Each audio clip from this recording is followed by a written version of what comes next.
Ovo je zaista značajna donacija za učenike naše škole, posebno za učenike romske i egipćanske populacije sa kojima je sve ovo vrijeme, otkad smo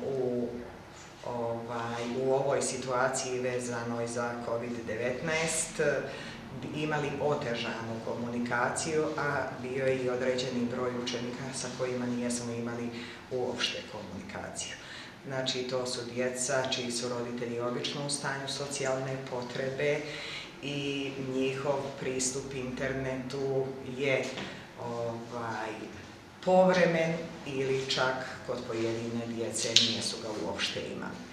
Tako da moram zaista u ime svih njih, odnosno u ime ovo 70 naših učenika, da se iskreno zahvalim HELP-u, međunarodnoj organizaciji sa kojom naravno ova škola ima dugogodišnju i vrlo uspješnu saradnju, i to je međunarodna organizacija kojoj smo se mi kao škola uvijek obraćali i koja nam je uvijek izlazila u susret.